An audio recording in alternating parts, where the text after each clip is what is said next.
So,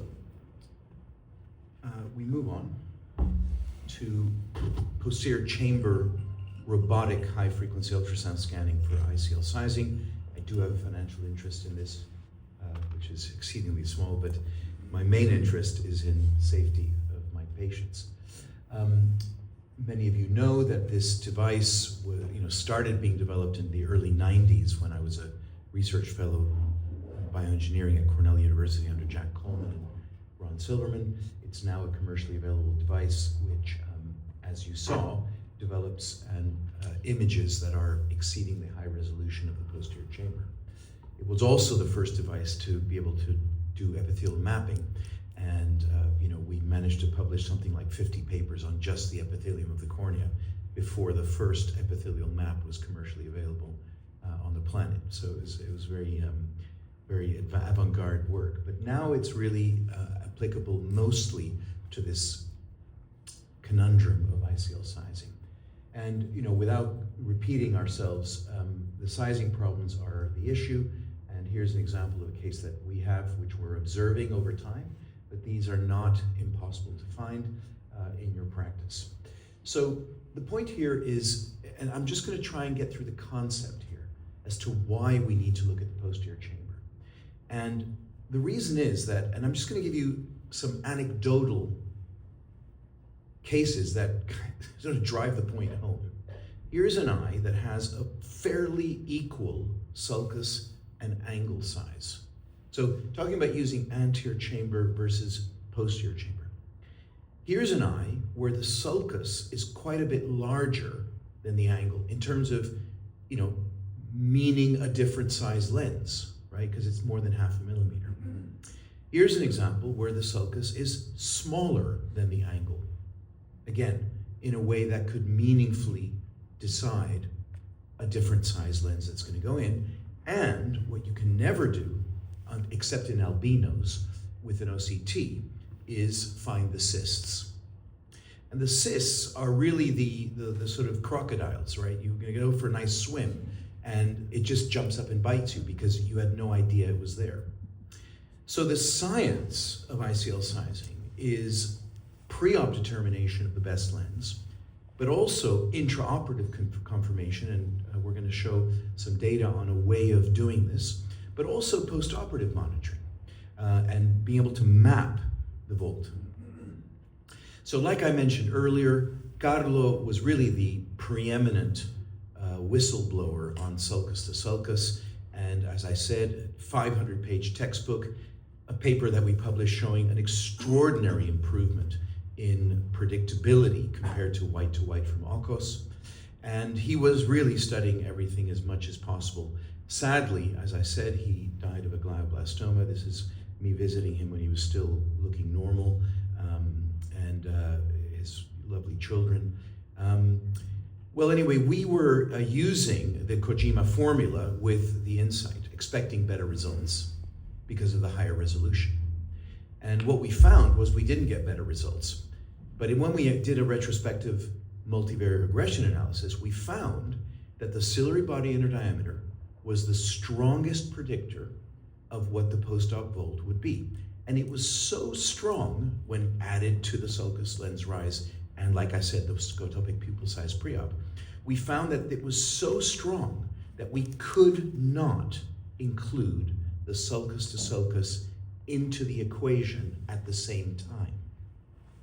There was no way of having both parameters in the equation because the ciliary body diameter is so much more powerful than the sulcus that you can't put them both in at the same time. So for us, ciliary body diameter, and for the Salivars, they replicated this in South America. They said, that's it, this takes over. So when you're doing your guru with your handheld, that's what it's looking for. So given that pupil size, lens size, and ciliary body diameter is the new way, and given that there are a multitude of anterior segment options, especially using OCT and AI using ultrasound now, we set out to test and train our data. So we did a first run with 42 eyes, second run with 78 eyes, and what we did was we back calculated what the volt would be for all the other formulas in order to do a sort of apples and apples comparison. This is the training set, which is using the Kojima formula, using the ArcScan Insight 100. So we get an interquartile range of 390 microns. With the formula at version 2, we went down to 155. Okay, this is using the same measurement device, but with a different formula in the posterior chamber. Now, when we compare this to the other measurement, not the AI formulas, but the measurement-based regression formulas, the interquartile range was significantly lower than any other method, including obviously the Kojima, but forget about using white to white.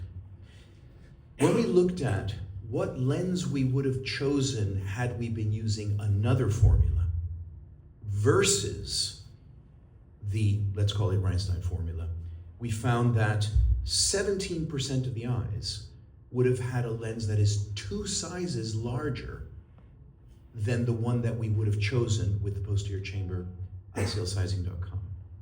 So here's our early spreadsheet showing an example where a 12.6 was chosen for a 547 target. We ended up with 800 in each eye. So that's 250 more than predicted. Okay, but the star was suggesting a 13.7. If we put into 13.7, we probably would have ended up around 1,000, but plus 250, because it's off by 250, that would have been 1350. So this would have been left in the eye as it was, but nice wide angles, but this probably would have meant an exchange. Okay, so this is Formula 1 for us, which was slightly off in terms of its calibration. Formula 2, much more on sort of attempted versus achieved. And when we look at all of the formulas together, we had 61% of the eyes within 100 microns and 96% within 300. Now, compare that to OCT using regression analysis, way better, but obviously still considerably better than using white to white. And so at the end of the day, using only 3 parameters, the ciliary body inner diameter, the sulcus to sulcus lens rise, and the scotopic pupil pre-op, just those 3 parameters plus the lens power that you're putting in, we achieved these outcomes. This, amazingly to me, ICLsizing.com was not registered by the manufacturer. So it cost me $5 to register it. So do you see what I mean? There's a level of interest that we showed. So I just want to, this is the concept that I want to put through here, is that of course you can use white to white and get good results, but you are going to have outliers, and those amongst those is going to be eyes that some of us with more less strong guts will exchange.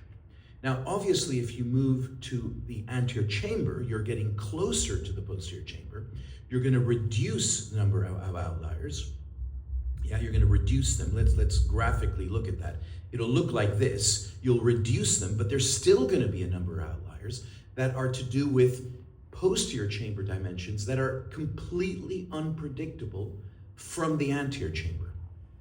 Icky was, probably has the largest series I've ever seen, properly validated, and there was 8%. So there are eyes where looking other than the posterior chamber, you're not going to be able to predict the volt.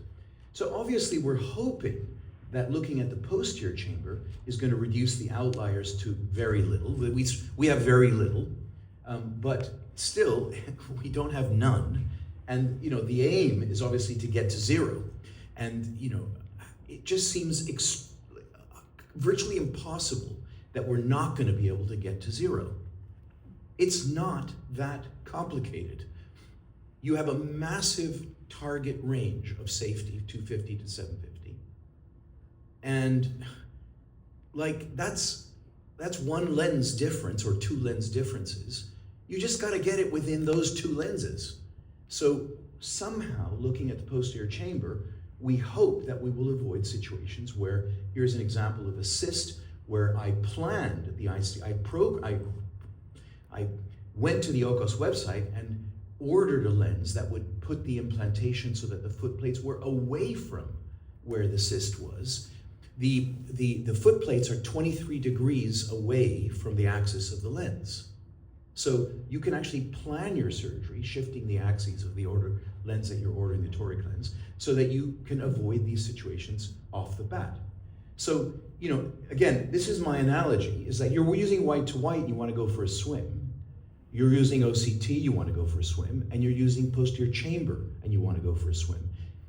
You're more likely to end up without an outlier. I mean, it's just, I hope that this is just logic, yeah? So there's no problem using white to white, because there have been 2 million of these lenses already put in with white to white, and as Icky showed in his survey, people are still using white to white, incredibly. That's bronze. But we need to get to a point where this technology is bulletproof. That's where we need to go. And out of interest, Professor Idbeska in Poland, at the University of Warsaw, she asked me if she could use our formula with a handheld. And I said, well, I don't know, but you can try it. And these are the results that she got.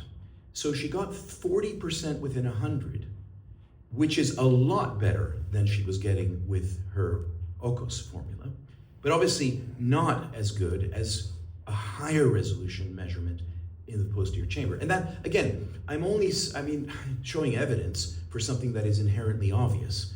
Clearly, if you're making measurements from a higher resolution image, it's going to be more accurate than from a lower resolution image. It's not some kind of mystery here. We're going to talk about intraoperative at the end, but obviously the postoperative monitoring, the lens separation is least where the lens is thickest, and that's under the iris. So measuring the volt is one thing in the center, but it's the minimum distance from the crystalline lens is actually behind the iris. How are you going to see that with an OCT? Well, you can't, right? Unless it's an albino. If you dilate the pupil, the lens goes up, so that's not actually physiological. So the only way of mapping it is by ultrasound. And in our study, like I showed you, the position of these foot plates is quite variable. And this was just in a small study of ours. So mapping the posterior chamber might also come in handy in the future. So the 3 technological adaptations to the current status is to try and use posterior chamber dimensions, try and use an intraoperative measurement that helps you decide on the table if you should exchange the lens or not, so that it becomes 1 surgery and not 2, and then postoperative monitoring for long-term safety. So that's, oh my goodness. We're going to move on to Robert Lin, who has been a big